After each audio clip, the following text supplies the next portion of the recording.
Hi everyone and welcome. Today I have a super great guest with me and I am really excited to hear what he has to say. His name is Nick. He is a personal trainer and he lives in Finland, and he has a really interesting blog called Low Inflammation High Fat Living that I think that you all should go and have a look at. So he's going to talk to us today about some low carb living and some inflammatory foods, and we'll just basically see where it goes. So over to you, Nick, and tell us a little bit about yourself and how you came to do what you're actually doing. Well, thank you very much for having me, Pim. I apologize for the grey on the screen. Tried to sort that out, and we don't know what's going on there. So you've got me in black and white for however long. It's awesome. But at least you can hear me, and that's the main thing. Right. So my story back in I started off really as a mechanical engineer. Was my background when I graduated from university in the UK. After that, I joined the Air Force. I became a pilot in the Air Force, Royal Air Force, for 10 years. And then I left there, worked in the aerospace industry, and set up my own business in something called finite element analysis, which is basically a kind of computer-aided design method for analyzing structures, aircraft undercarriage systems, nuclear power stations, offshore marine structures, and that sort of thing. Quite complex analysis. And I ran that business for about 6-7 years. That was a consultancy based in the UK. 2008 came along, and the crash came, and that basically wiped out my business. And I had to regroup and think about what I was going to do for a living. And by that time I was living in Finland with my Finnish wife. Daughter came along in 2010, and by that point I was severely overweight, and my story is on the blog on the About Me page. I was about 25, nearly 30 kilos overweight, in very bad shape. I had a problem with alcohol. I was drinking way too much. I was home brewing my own beer, and very nice though that was, and I even had a tap system. I even built like a bar system, and every time I passed that, I would be drinking a pint of beer, and that was, oh my God, that was one of the worst things I've ever did in my life. I became basically an alcoholic, and I was addicted to carbs, and I had no idea about nutrition. I was just following the standard sort of thing you read in the media about moderation and everything and all this sort of good stuff, and it wasn't working. And by 2010, I was severely overweight, as I said. And my wife, we came across a friend who happens to be a doctor, and he introduced us to low carb. And my wife went low carb and immediately lost about 10 kilos. Wow. She wasn't as overweight as I was by any means. And I was very skeptical, and I didn't really follow that until about 2 years later, when my weight was still going up, and I realized that actually I need to make some changes. And that's when I went low carb. But for me, it wasn't good enough to go low carb. The carbs were dropped, but the weight only came down about 6 kilos, and it stayed there. And I realized then that I had a problem with dairy. After a lot of messing around and nearly giving up on this whole thing altogether, I finally found out it was dairy. As soon as I dropped the dairy and kept the carbs down, my weight flew off. And I haven't looked back since then. I've played around with zero carb. I'm very heavy meat anyway. I'm not quite zero carb at the moment. I have some berries and some nuts, but I'm very much focused on the evolutionary paleo side of life. I believe that's what we've adapted to eat. 10,000 years of agriculture hasn't changed that at all. And so I'm still heavily meat and plus a few berries and stuff. But so since then, I started the blog.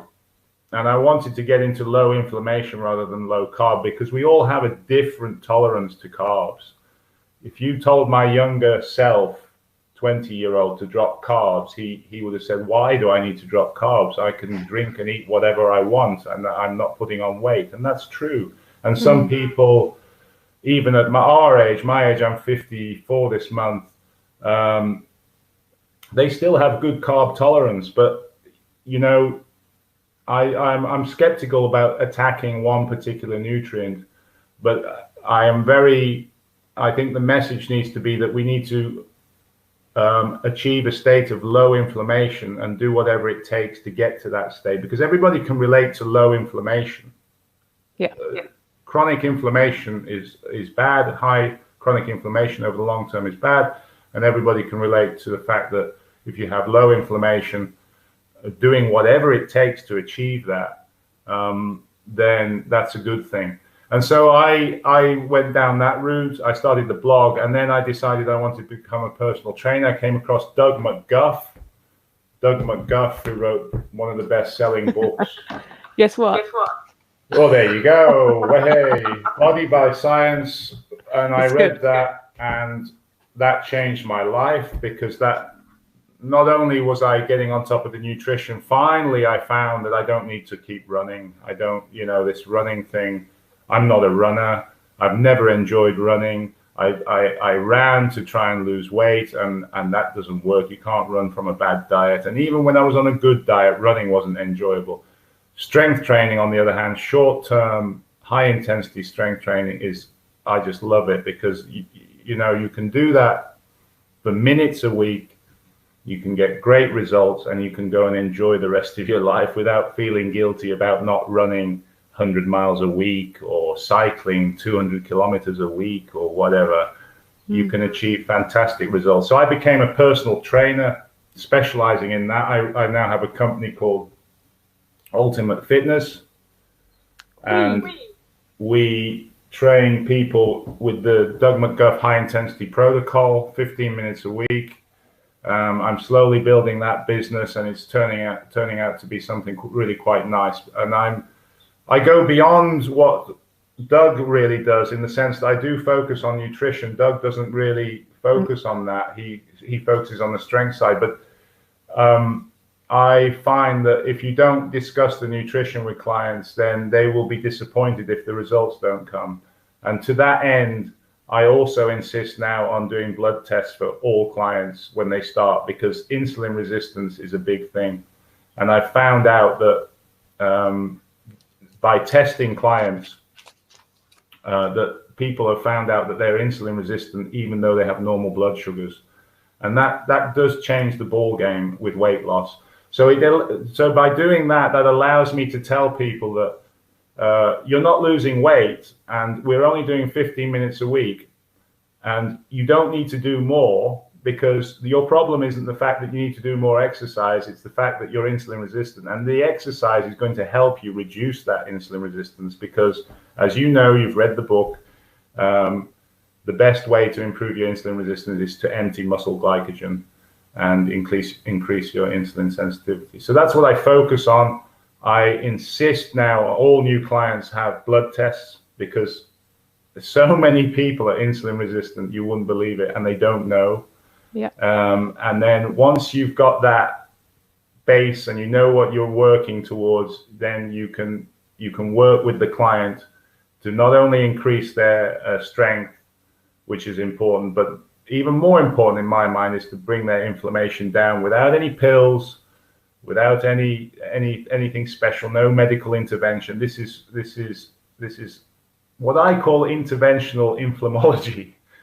This is getting way before the doctors even, this insulin resistance comes onto a doctor's radar, is to be tackling it in the gym and tackling it with lifestyle. And so that's where I'm coming from. It's fascinating for me, because I'm an engineer and a pilot. I love figures, I love data, and I'm gathering so much data. I've been doing this for nearly 3 years. I'm gathering so much data on clients, all ages, 30s up to 70, and it's just fascinating.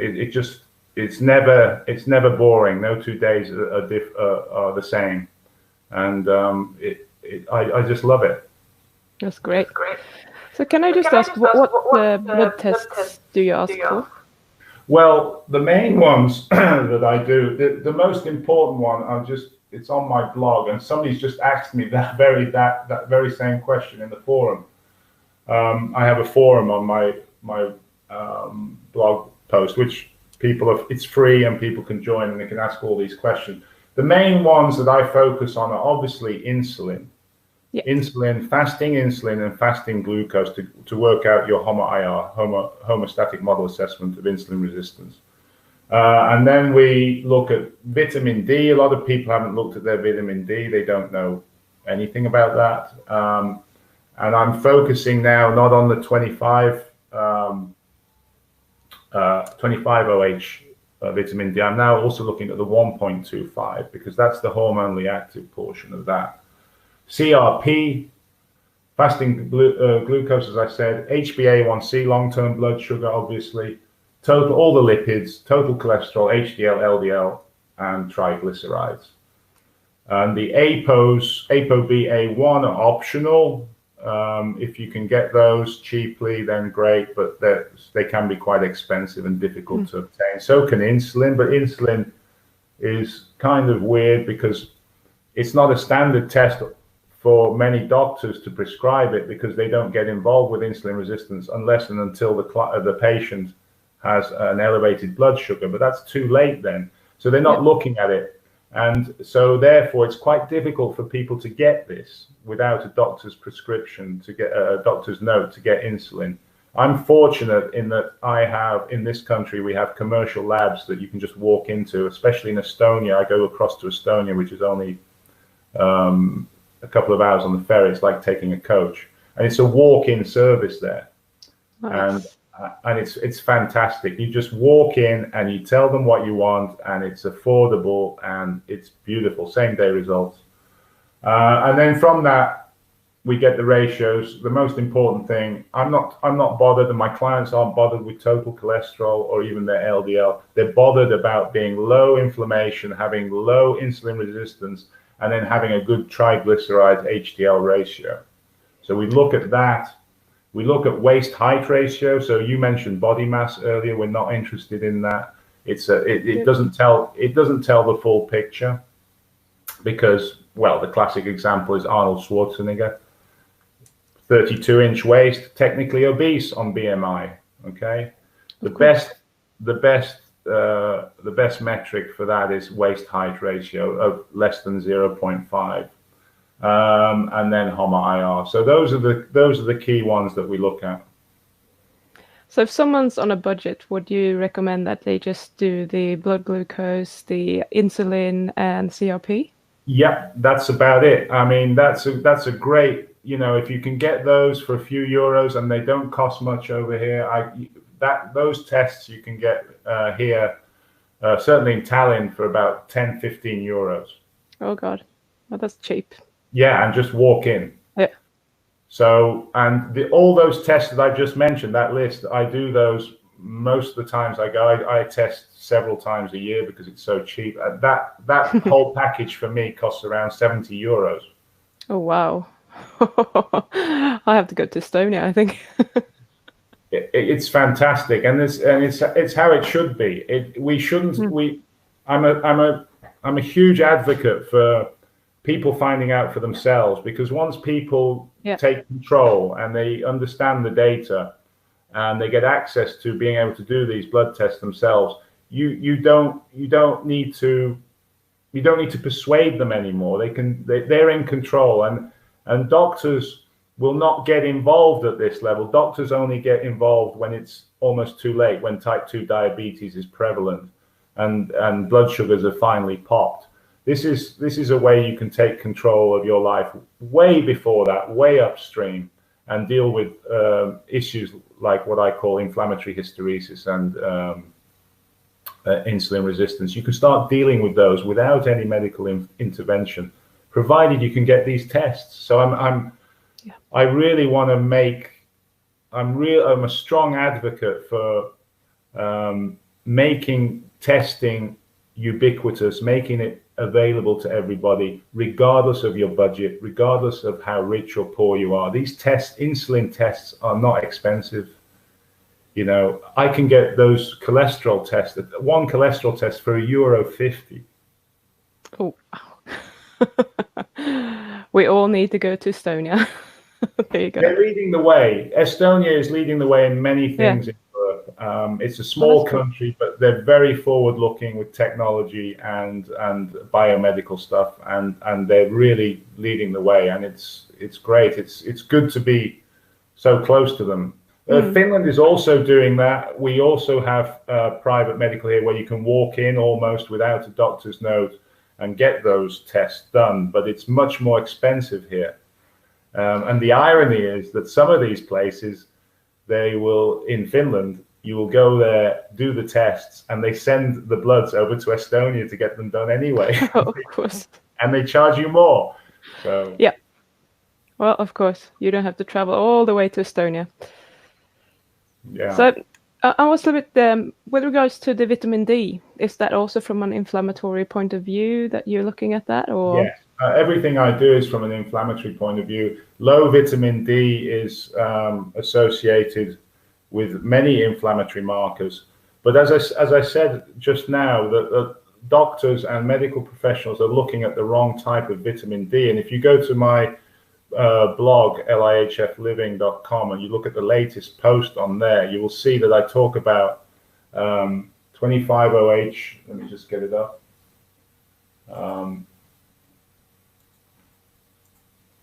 There are two types of vitamin D.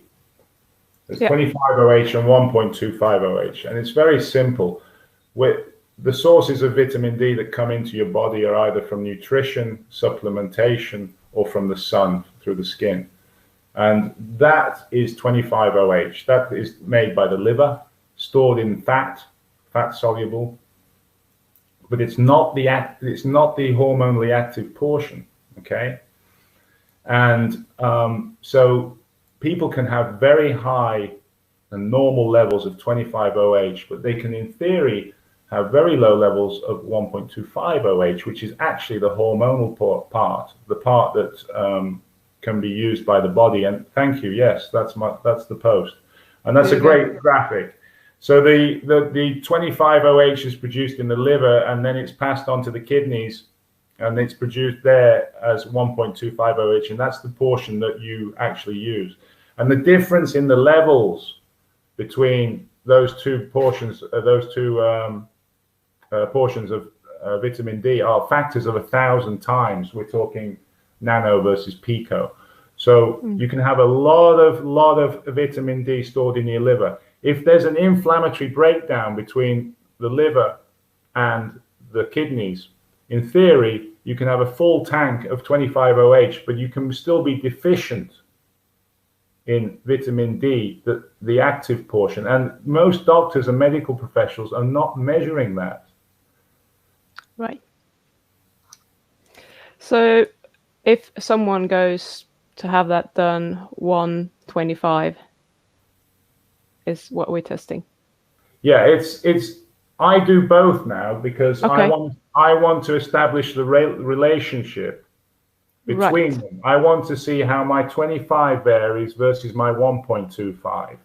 And as I said in that post, I've gone supplement free this winter, and I am going to be monitoring my 1.25. And my argument and my data that I've got so far supports the argument that 25 can be run down very low. Okay, it's like a header tank. It can be run down very low, but provided there's some left in the header tank to feed the 1.25, you won't be deficient on the 1.25, even over the course of a long winter. Nice. So you would suggest that taking supplements is okay? Because there's a bit of a debate about that. Well, I used to supplement, and one of the biggest changes when I went low inflammation and finally started getting my weight off when I started supplementing vitamin D, I felt a lot better. I'd never supplemented vitamin D in my life, so I was probably quite deficient on any scale. I don't know what the figures were then. On 25 and 1.25, I was probably quite deficient. And I have been supplementing for the last 7-8 years or so, and quite high as well. I'm talking 120 micrograms a day. And how much is that in international units? I can't remember. I can't remember what you have to do the conversion to IU, but it's high. It's high, and it's much higher than the recommendations. But I did feel good on that. But I noticed I was getting a lot of calcification on my teeth. Oh, interesting. And I was thinking, you know, if I'm getting calcification on my teeth, am I getting this in my arteries as well? Because as you probably know, vitamin D and potassium K are cofactors in driving calcium to the right parts of the body. Yeah. Okay, so was it going into my arteries? But then I read a post by the PKD people in Hungary, paleo ketogenic diet guys, who said, well, you should be looking at the 1.25 anyway. Okay, and that made me think that you know, look, hey, drop the supplementation. See how it goes, measure 25, measure 1.25 as well, and see how it goes. And so far it's looking good. It's 1.25 is fine, 25 is showing deficient. So a doctor looking at 25 would say I'm deficient, and I bounce back straight to him and say, hey pal, my 1.25 is absolutely fine, and that's all that matters. Okay, so, that's good info. So I'm not supplementing. I do go out in the sun in the summer, and my argument is that if you go out in the sun in the summer, get plenty of sun, don't avoid it, don't get burnt. Don't get burnt, because burn events are strongly related to cancer. Not the exposure, but the burn events.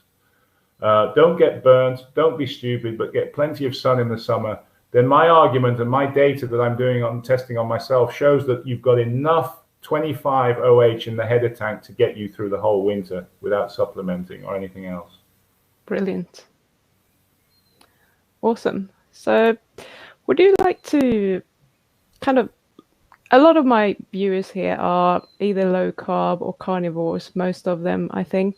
So how would someone know if their diet is inflammatory? What are we looking at? Because a low carb diet is generally thought of as being anti-inflammatory, but that might, as we already said, it might not always be the case.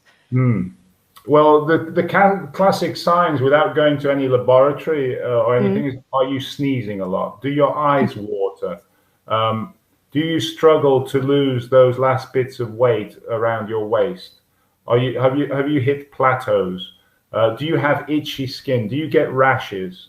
For example, our daughter, when we gave her dairy, she immediately came out with a rash on the back of her hand here, quite severe rash, plus also her nether regions, her vagina and her anus swelled up and became very red and inflamed.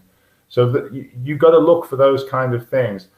With me, when I dropped dairy, I also lost my allergy to dogs and cats. It hasn't quite gone completely, but it's much better than it was. Much better. I can spend time in a room with dogs and cats, which I couldn't do. So dairy was definitely linked to inflammation. So those are little things you can do and observe in your own way without going to a lab. But then, obviously, as you mentioned in, I think in one of the, or somebody just mentioned on my forum that they are going in and out of ketosis as well. That they're measuring very low ketones.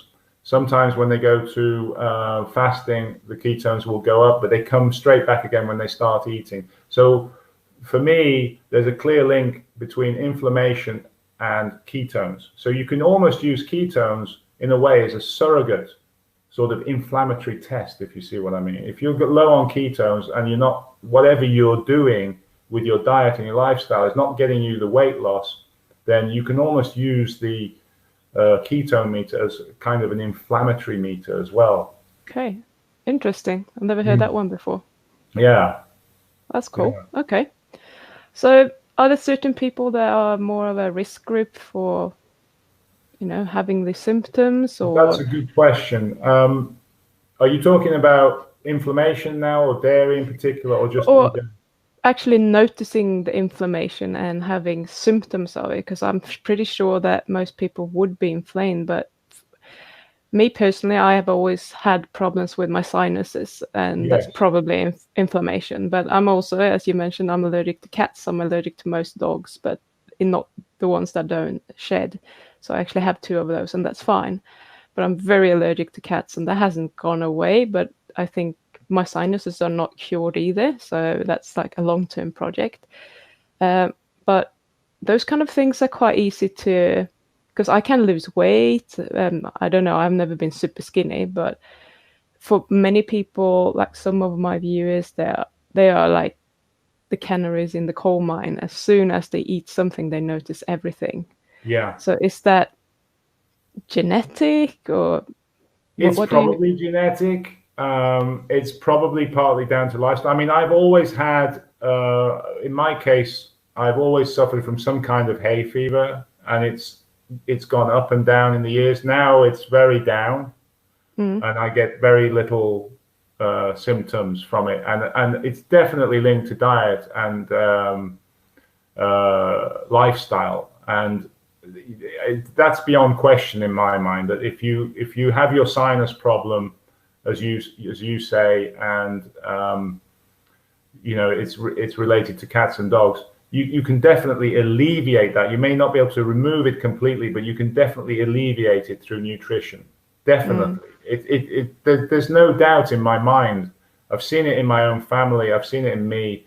I've seen it in some clients that the I don't know what the mechanisms are. I mean, inflammation is such a huge topic, and to be able to, for example, a dairy test, the standard tests that they do wouldn't show up as, I wouldn't be shown probably on those tests as being dairy intolerant. I'd probably be fine.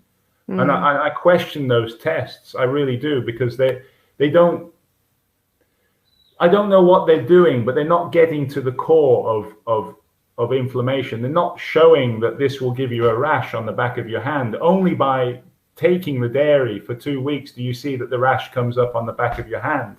And the tests don't necessarily show that. So I think if you go to a doctor who specializes in inflammation and allergies, they have these standard prick tests that go on your yeah. skin, but I don't think they're good enough. I really don't think they show enough, and they don't. I just don't know why, but they don't. So you mentioned casomorphin.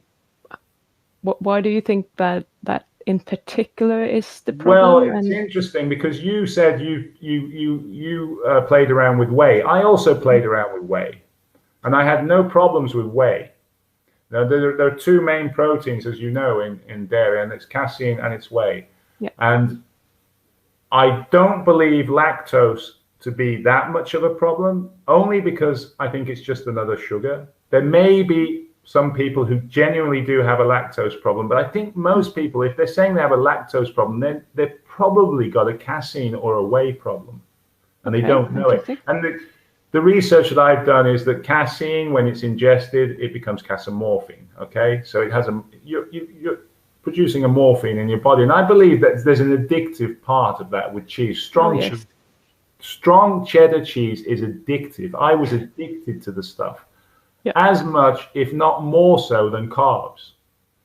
And I believe there's something there in the casomorphine that makes it addictive.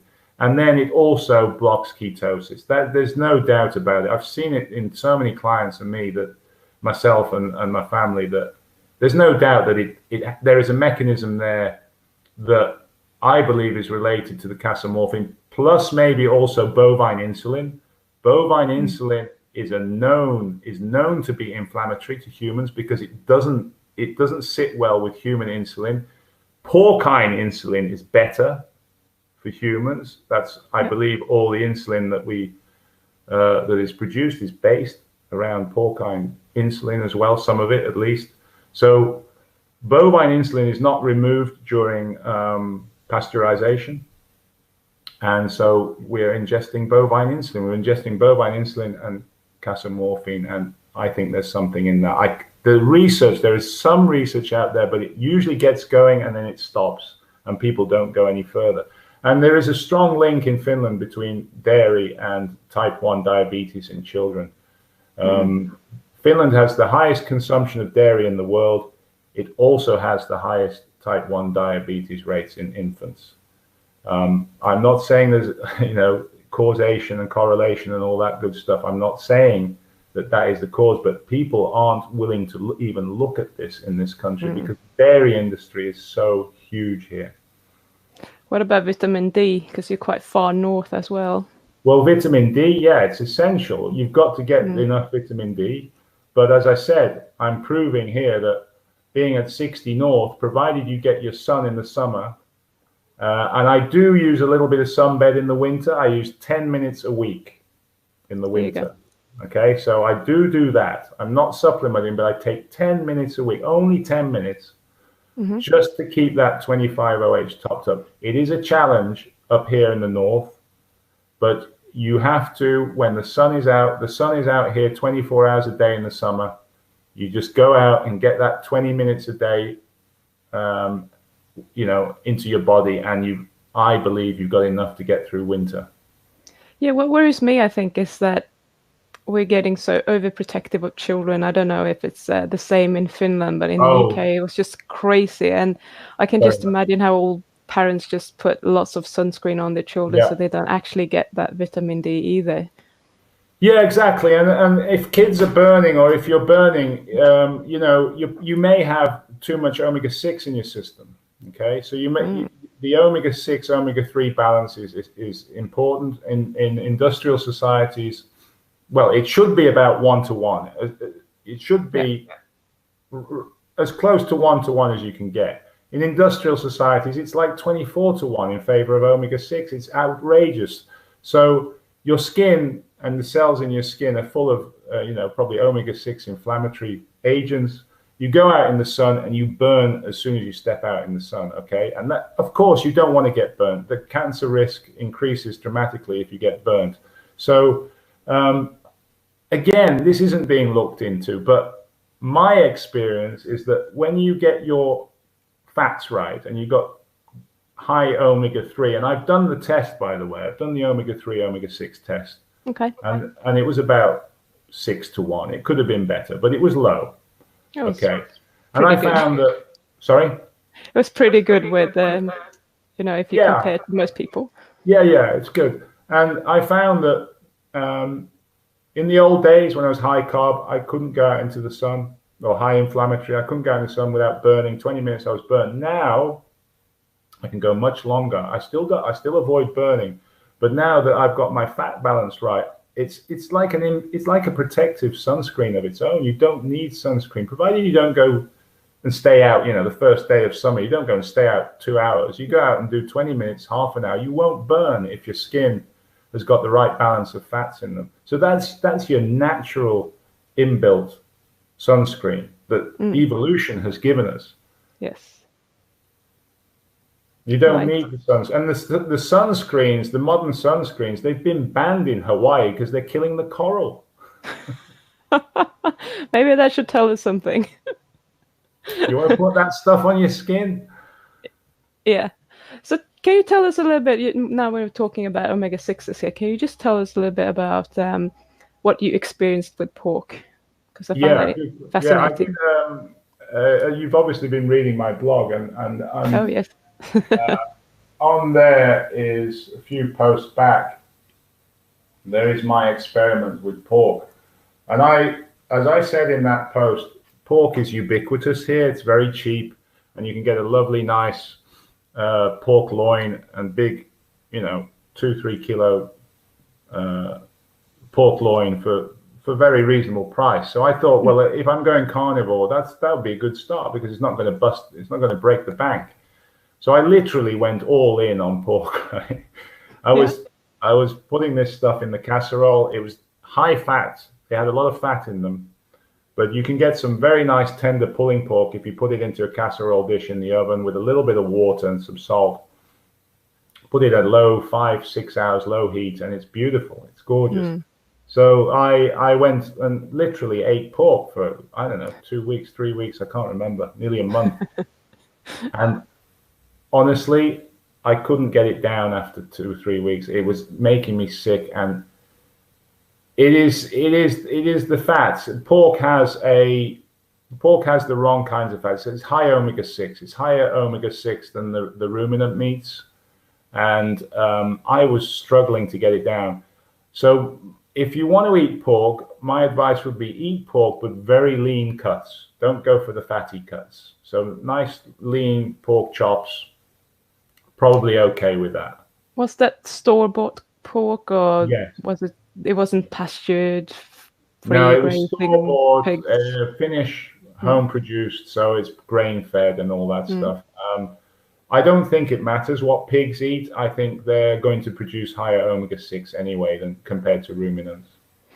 I did a very short video on that when I did my carnivore experiment, and when I don't think many farmers do it, but when they actually didn't give them any grains at all, they actually had a 5 or 6 to 1 ratio omega-6 to omega-3s. But as soon as you start increasing the grains, you get up towards 10, and if they're 100% grain fed, they were up at 24 to 1, something like that. Yeah, so like humans, on a poor diet, yeah. Okay, fair enough. It probably does change it to a better profile, but it's probably not as good as ruminant profile. No. And the simple marker, the simple test is I never get fed up of eating beef. I can't feel sick eating beef. I can't feel sick eating lamb. Okay. But I can feel sick eating a lot of high-fat pork. Oh, I love bacon though, and ribs. Bacon's fine. Bacon's okay. I've got no problem with bacon. I do keep it. I don't eat it very often nowadays. But if there's nothing else going apart from bacon and eggs, yeah, great. I'm taking the All in. But I don't go for the big, heavy pork loins anymore with lots of fat. That's fair enough. So I don't know if you actually know anything about this, but when I looked into it a bit, some people were saying that pork also raises blood glucose, and I found some research on that, and that only goes for fresh pork that is cooked, which is not treated. But when you treat it with salt or some sort of acid, we don't actually get that effect. So do you know anything about that? I don't. No. I haven't really tested for that. Okay. I know enough about pork now to not really. No, I mean, go for the lean cuts. Yeah. If you find some nice lean pork chops, go for it. Yeah. Okay. One question I get quite often is the question about, isn't raw dairy better than pasteurized dairy? I get that all the time. I can imagine. I used to live next to a farm. When in 2010, just before we moved away from the countryside in Finland, I now live in Helsinki. We lived right next to a farm, and that farm was giving us raw milk, and I was drinking raw milk. Made no difference at all. But you mentioned A2. Didn't have a problem with that? Well, no. You see, this is the other thing. There are two types of casein, as you know, A1, A2. I know people who have a problem with dairy in this country. They go on holiday to Italy. They have the dairy there, and they have no problems at all. So be aware that you may be intolerant to one type of casein, and you may be okay with another. And to that end, I don't touch any dairy. I don't need it, but I do occasionally have goat's cheese and sheep's cheese, and all of us as a family don't seem to have an issue with that. But again, only in moderation. I don't want to be eating goat's cheese every day. No. I have it. I have it occasionally. It's one of my daughter's favorite. It's the only sort of dairy she has, and we have it kind of as a treat. Yeah. And there is evidence to suggest that goat's milk is the closest to human milk in terms of All right. the casein, that it is far more tolerable. And I found that when I go to Greece and I have their feta, which is the original unpasteurized goat's cheese feta, and I don't seem to have a problem with that. Okay. I tried goat's milk once and I'm not doing it again. Yeah, goat's milk is something else. I mean, Yeah. I've done that, and it does smell goaty, and the whole fridge Yeah. smells goaty, and it's special. But I don't need the milk. No. I don't need to have milk in my life. I don't need to have a cheese in my life, but I do need plenty of meat. Yeah, exactly. So, are there any other foods that you commonly see that people react to that are very inflammatory? Not really. Those are the two major ones. Carb addiction is a problem. People are addicted to carbs, like you said, and even now for me, carbs. My daughter had a birthday party a couple of weeks ago, and there was sweets everywhere and stuff, and it was a real problem trying to hold off. It's a drug. It sits there in front of you. It's like somebody's put crack cocaine in front of you. And, it does cause a reaction in the brain just looking at the stuff. It just goes haywire. Yeah. Sugar is, and there's good evolutionary reasons for that. We are meant to be able to, when we come across the beehive and the honey's there and the fruit is there for a short period of time and the berries are there for we're meant to gorge on them to get a little bit of fat to see us through winter. But modern society has enabled this 24/7, 365 days a year. You can get anything you want really cheaply, and it's killing us. Yeah. So something I found, I didn't know this, but you mentioned it in the beginning that you were actually eating nuts, because I've seen people struggling with losing weight on nuts as well, but I've never been sure whether that's the calories or whether that's inflammation or if it's a combination of both. So you got to be really careful with nuts. I have to admit I've gone a little bit overboard in the last few days. I'm kind of going around. I'm moving around a lot, going around town, and I'm not eating at home as much as I probably should. And I kind of grab a bag of nuts, macadamia nuts, very high in fat, low in carb. But I love those. Sorry. I love those. Yeah, they're good. Favorite. But I'm finding my weight is creeping up a little bit, and I don't like it.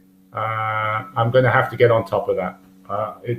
Be careful with nuts. Be really careful with them. There's something in them that does drive the weight up. I mean, some have got higher carb than others. Some have got higher fat. But again, you've got to look at it from the evolutionary point of view. When a nut's available, they're not always available. I shouldn't be going to Lidl every day and buying a bag of nuts. No. It's that simple. So one question that I'm going to ask you for my own benefit is clarified butter, because I love garlic butter and I love eating a lot of garlic butter with my steak. Yeah. And now I clarified some butter so that I can continue doing that even if I'm not eating dairy. At the moment I'm eating pesto, but once that's gone, what's your take on that? Yeah, I used to make a lot of clarified butter. I made it myself. It's very easy to make. Do you make it yourself? Yeah, it's easy. As you know, it's very easy to do. You've got to be careful that you skim everything off the top. All the crap that comes off at the top is concentrated casein. So you've got to make sure that it's clear. We used to use it a lot in baking.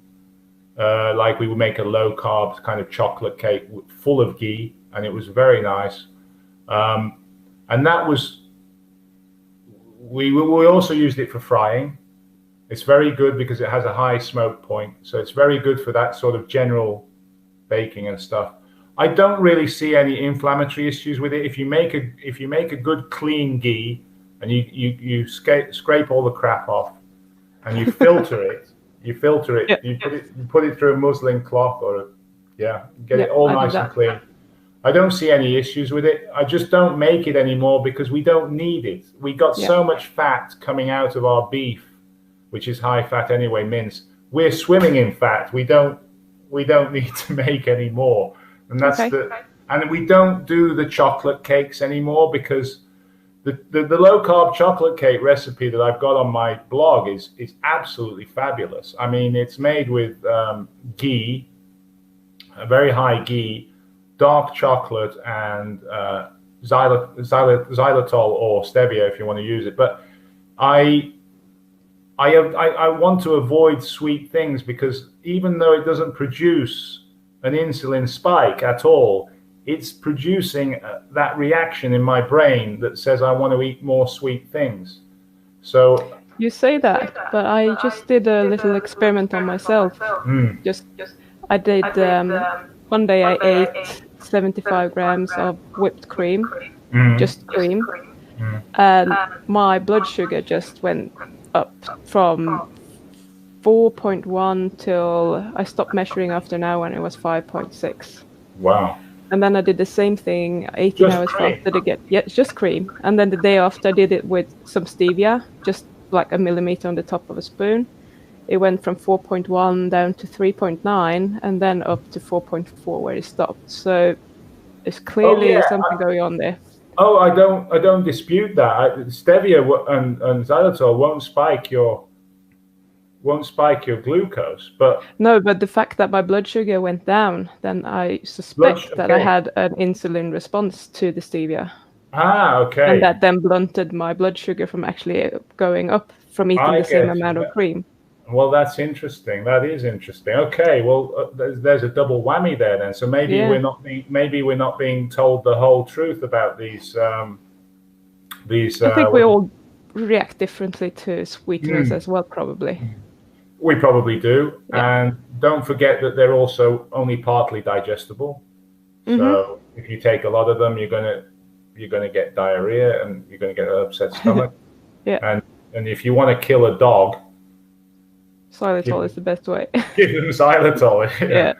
So it's Don't not. do that. No, don't do that, folks. But it doesn't sit well in the digestive system either in dogs or animals, dogs or humans. So and it's sweet. It's sweet. If you eat something sweet, you're going to want something more sweet. So yeah. I'm a carbaholic, just like you are, and I have to just tone down the sweetness in my life. I have a tiny, tiny little drop of honey in my tea occasionally, and it's more than enough. It's more than enough. Because if you start doing that all the time in every single cup of tea, you're suddenly back. You're back onto I need more sweet. It drives that desire for sweetness, even if it's not necessarily producing much in the way of a glucose spike. So my sweetness now tends to come from some berries. I'll eat berries once or twice a week, and I'm talking about a handful at breakfast, literally just a handful that you would find in the forest, foraging. Not every day. Probably a little bit more, but I'm trying to do the same thing. I don't eat them every day. No. Yeah. Awesome. So you told me that you wanted to talk a little bit about the inflammatory hysteresis. Do you want to do that? Sure. It's your little baby. If you've got the time, yeah. Well, absolutely. If need be, we could cut it up into 2 videos. Well, we can certainly. I can talk about inflammatory hysteresis all day, but very briefly, it's a term that I've come up with. It's beginning to get some momentum, actually. What it is it's insulin resistance that's difficult to reverse, to put it very simply. And that blog post that I sent you explains it in there. I mean, you might want to flash it up on screen. I don't know. There's a nice graphic on there that shows the curve, the inflammatory hysteresis curve, what I'm talking about. It's basically hysteresis is, you see it in engineering. You see it in magnetism. You see it in nature as well. It's a process where if you go in one direction, as your insulin, say, for example, insulin resistance goes up and up and up, then when you want to return, it doesn't return to the same place. That's hysteresis. It's like, for example, if you take an elastic material in engineering, metal, and you stretch it to the elastic point and release the load, it comes back to where it was, exactly to where it was. And there's no hysteresis. If you go beyond the elastic limit and release the load, you have a little bit of strain left, and that it's permanently deformed. And that's called hysteresis. And that's what I'm seeing in my clients when I do the HOMA-IR test. Yeah, that's the one. If you scroll down, keep going until you see the graph. That one? There, that's it. No, So if you start on a very high inflammatory diet at A, point A is where you start off, and you stay on a high inflammatory diet.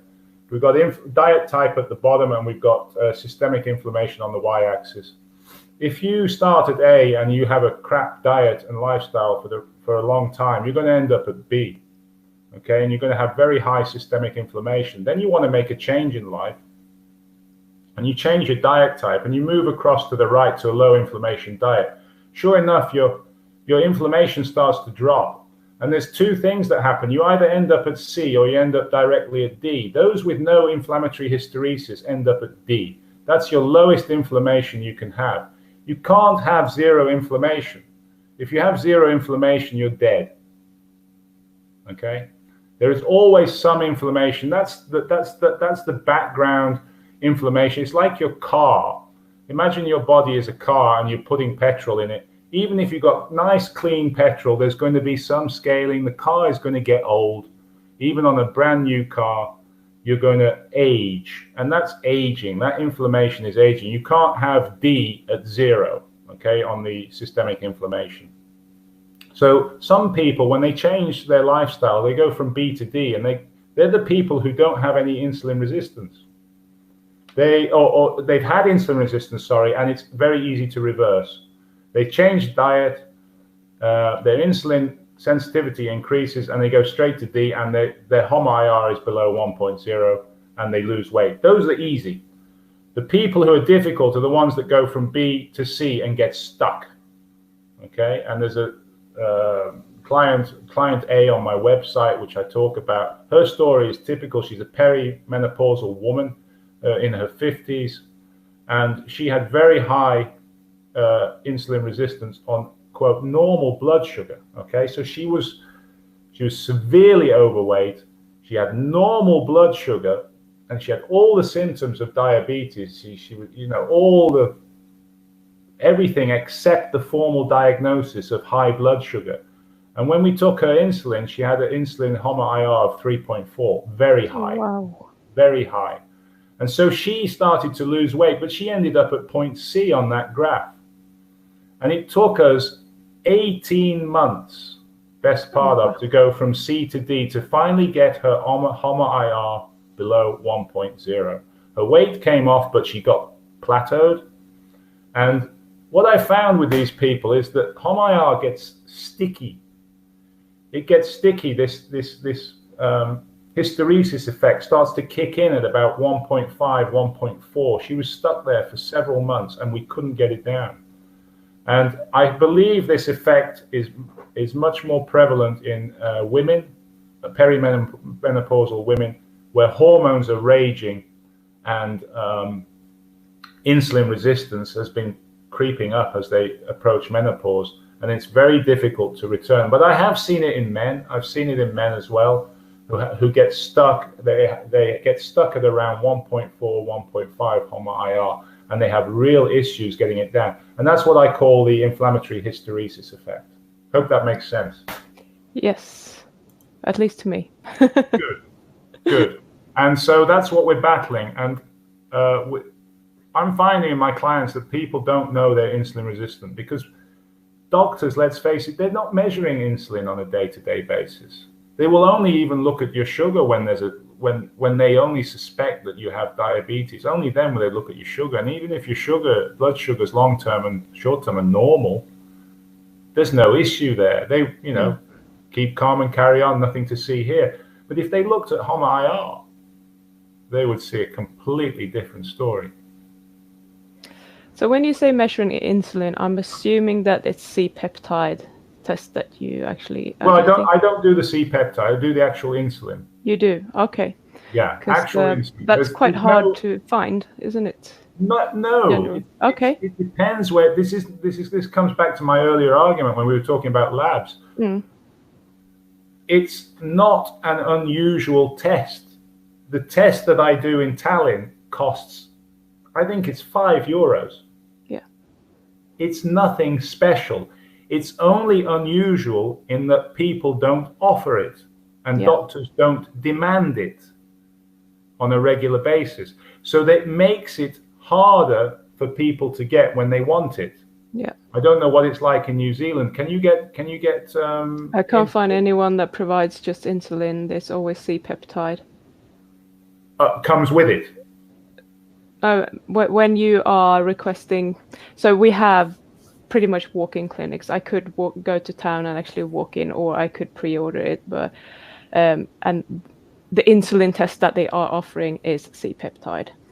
That's what they do when they do the insulin. So that's so they're not measuring insulin directly. No. That's strange. I don't understand why they're doing that. I think I do. I think it's because C-peptide, as you know, is a precursor for insulin, and it's produced in equimolar amounts. Yeah. So it's very good for type 1 diabetics. So you can actually most type 1 diabetics, as far as I'm aware, do produce some of their own insulin, even if it's only a tiny amount. And the C-peptide differentiates that from the injected insulin that they have. So doctors usually demand C-peptide. It is probably just as good as insulin because it's produced in equimolar amounts. So yeah, I suspect that that's why they're doing it. But I think I have asked this question publicly, and I don't know nobody's answered this. I've asked it on my blog in the forum. Can you do a HOMA-IR score based on C-peptide? In theory, you can, because it's produced in equimolar amounts. So, if you can only get C-peptide, go and get C-peptide, run it through a HOMA-IR calculator, which is easy, and see what comes out. It's got to be the same as your insulin if it's produced in equimolar amounts. Yeah, I think the problem might just be that when you do C-peptide, you will see how well your beta cells work, basically. Yeah. But when you do the insulin, it's probably more what you're interested in, how much insulin you have in the system right now. Exactly. So that's why they probably only offer that. But there is no other reason. The insulin test itself is nothing special. It's not. It doesn't cost anything. It's been around. The labs do it. So, get what you can. I might have to phone someone and actually ask if they can do that, because what I can find when I'm just looking at the website and what tests they're offering, then it's the C-peptide. Yeah. Okay. Well, I suggest people look into that and see if you can use it in a HOMA-IR calculation genuinely, and I can't see any reason why you can't. Yeah. And as long as you're using the same value for yourself every time you're measuring it, I think that's what you're most interested in, isn't it? Yeah, to see which way it's going. Yeah, and going back to the inflammatory hysteresis thing, the reason people aren't looking at that as well is because it's very easy to stabilize blood sugars. It's much easier to bring a high blood sugar down from, 6 to 8 long-term fasting blood sugar down to normal levels. You can do that within 2 weeks, even a month, if you go onto a low-carb, low-inflammation diet. But what I found is reducing insulin is a totally different ballgame. I mean, if you've got inflammatory hysteresis, we're talking 18 months. And people say, well, is that important? Well, hell yeah, it is. If you've got high insulin and you're producing, you've got high inflammation, right? You're overproducing a hormone. And that's not good. And that's going to mess with all the other hormones in your body. Yeah. And I can't just because your blood sugars are okay, I can't think of any reason why it's then okay to have high insulin as well. It's not okay, because that is insulin, if you believe that it lies behind all the major five diseases of civilization, which I do. There's strong evidence to suggest that. Then I believe you need to drive your insulin down as much as your blood sugar, if not more so. You need to have low insulin, and you need to be insulin sensitive, because that is the root of all these major diseases of civilization. Yeah. So good. My message is, it's the insulin, stupid. Yeah. And I'm reading this book at the moment. You probably read this, have you? I haven't actually.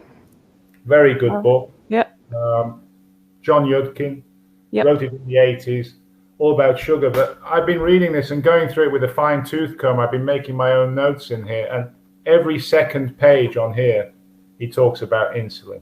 Huh. There you go. It's nothing new. No. There's nothing new. And another book I'll just quickly show is this one. This is John Little, the co-author who wrote Body by Science, and this is his latest book. In chapter 3, right at the beginning, if I can just get it.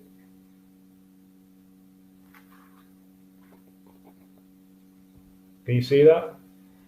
Yes. Oh, I love that. Yeah. Stress, insulin, and a non-responder. Mm-hmm. My eyes popped out of my head when I saw that, because I'd already come up with the theory of inflammatory hysteresis long before I saw that. Yeah. In that chapter, he talks about people who don't respond to exercise because of insulin resistance. And I'm seeing some of that in my clients. It's early days, but I'm seeing those with inflammatory hysteresis who struggle to respond on a good diet and exercise because their hysteresis is so deep. That doesn't mean to say you should give up and walk away on them. It means they have to be extra strict. They have to work that little bit harder in the gym, make sure they're going to positive muscle failure at every session. Protocols are mixed, maybe double up on protocols in a week. They have to work that little bit harder. And he talks about that in that book. And I was absolutely delighted when I saw that, because it's the first acknowledgement by any training professional, if you like, that insulin resistance is a problem, and it needs to be understood that for some people, whether you go marathon running, whether you do strength training, whatever you do, you're up against it. Good. I'll have to get that book. Yeah, it's good. It's a bit shocking on the diet. Yeah, I'm sure. He talks about carbs in here, and carbs. I found that shocking. Yeah, especially if you have a good chapter like that. Yeah, it's a juxtaposition, because you have a great chapter in chapter 3, absolutely stunning chapter, where he throws this idea out that some people with insulin resistance are going to struggle, which I totally agree with. But then he talks about having carbs in your diet, and I'm thinking, what? So, there's a lot of people know many things, but they're not connecting the dots. Yeah. Maybe one day. Well, that's what I'm trying to do. Yes, that's awesome. So, do you have anything else you want to add to that before we start wrapping up? I don't, Pim. We've spoken for over an hour, which is amazing. Oh yeah, I know. And guess what? I think the light was your problem, because is it the light? Yeah, because you're starting to get some color, and I was thinking So now we know it's dark in Finland in the morning, and I've gone dark here because it's evening. Look at this. It was the light all along. It wasn't like... Oh, that's so funny. I'm so stupid. I'm so sorry. Hey, listen. That's all right. We'll have to do this again with some better lighting. Yeah, maybe I'll get you back on, and we can actually talk a little bit more about the exercise part. I would love to do that. Let me just show you very briefly before I go. Sure. At the end, I've now got so much data on clients. Ooh. Can you see that? Well, I can see that there are things on there, but not what Yeah, well, what you said. But yeah, this is 2 sheets of A3, yeah, and this is one client's training data for 2019, yeah, and this all different protocols that I've done. Down here are the training protocols. You might not be yeah. able to see that very well. Nah, not really. They're all strength training based on the big 5, and they're all different protocols. And then here is the protocol record, how many times I've done them in a year. Okay. Yeah. And this is incredibly powerful stuff. At the end of each year, beginning of the new year, I go through this with each of my clients. And this particular lady has been with me nearly 3 years. Wow. So I've got a lot of data on people. That's good retention. Sorry? That's good retention. Yeah, and I've got a lot of data on people, and I've got their, I've also got their biomarkers. So with me now, if you don't go to the labs, new clients, no labs, no training, because it's just, it's great. It's fundamental, Pim. It's fundamental. I've got to show people if they're struggling to lose weight or gains, I need a reason. Yeah. And the bloods and the biomarkers do that. And I must be one of the only personal trainers in the world that is insisting on that before they start, and that we keep a track record as they're going on. So I have a lot of data now. I'm looking to start doing some machine learning with this data. There you go. I want, instead of me going through the record and looking with my own eyes and determining where the strengths and weaknesses are for a client and where we need to focus to get their insulin resistance down, I would like to, in the future, just come home from a training session, put it all into a computer, and the computer throws back at me what the next training session protocol should be, what the weights are, the protocol, and so on for the next few sessions. Isn't that a PT's dream? It is. It's engineering for humans. Yeah. And I am a complete nerd when it comes to this sort of thing. Yeah. And I see this as the future of training.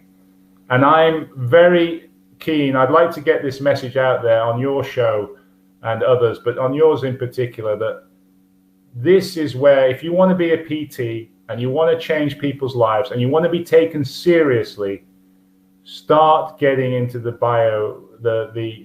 biomarkers, start understanding insulin resistance, start understanding strength training for 15 minutes a week and the effects that you can have in the different protocols, because you can do some amazing things.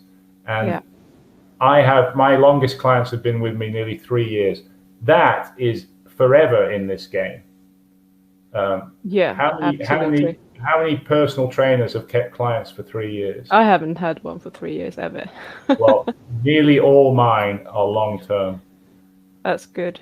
And I asked this You lady, make me want to go back training people now, well, just by talking about it. Pim, if this lights your blue touch paper, we need to meet. I'm thinking of running a course for trainers doing this.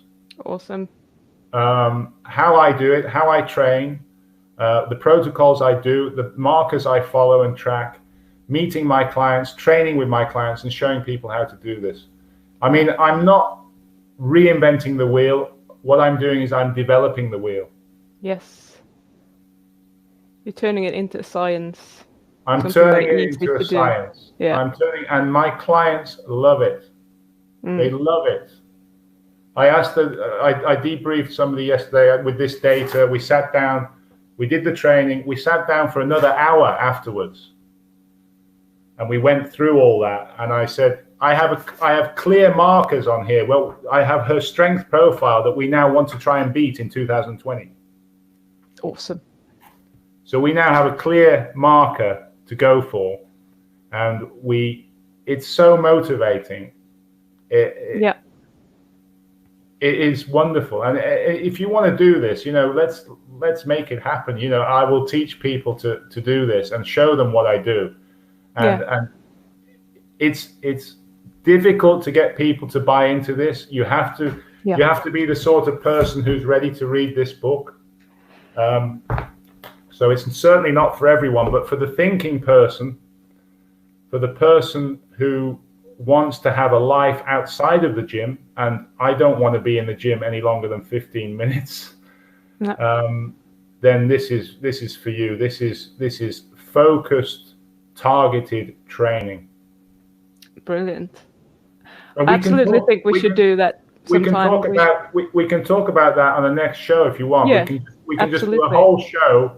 We can do a whole show on my protocols. That would be awesome. What I do, what I train.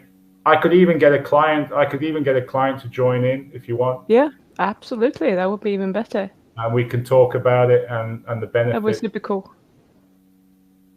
And you can have color and everything. It was my light. Yeah, it's so funny. I'm so sorry.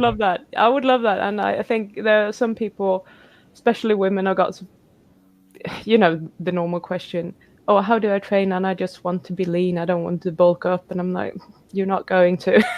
No, you're not going to. I'll tell you. I'll give you a very good example. I have a 64-year-old client who's had a thyroidectomy. She's a breast cancer survivor.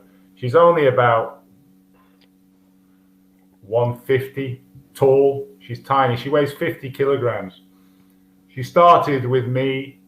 She's again a long-term client. She started with me 2.5 years ago when I started the business. She started on leg press. She could barely do her own body weight, 60 kilos. She's now doing 200. Oh, holy crap. 200 kilos. And she's only training 15 minutes a week. See, it's doable. It's real. It's doable. It's real. Why do you want to spend hours in gym? It's safe. You don't get injured. If you use the machines that I do, you don't get injured. Tell me a runner who's never been injured. Show me don't one. Exist. No. Show me a triathlete who's never been injured. So people, we're going to have Nick back at some point. So if you have any specific questions for him, just post them in the description and I'll just collate all those questions and I will send them over to him before so he has a clue about them and we'll try to answer all those questions. By the way, I have a forum. And that too. Yeah, tell people where they can find you. I'll post the links as well. Yeah, please post a link to that. It's free, and I like to answer questions in the forum for two reasons. One reason, it's not Facebook. I'm allergic to Facebook for many reasons, but I don't like Facebook.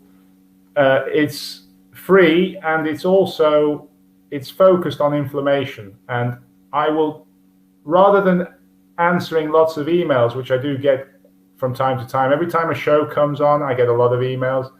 Please go to the forum because I can answer a question in the forum that everybody can see because a lot of you got the same questions. Yeah. Cool. Thank you. Thank you. That was really good and very informative. And I think everyone who's watching this will probably have a lot to think about. Thank you very much, Pim. And let's do it again. Let's talk about the training next time. Absolutely. Thank you so much. You're welcome.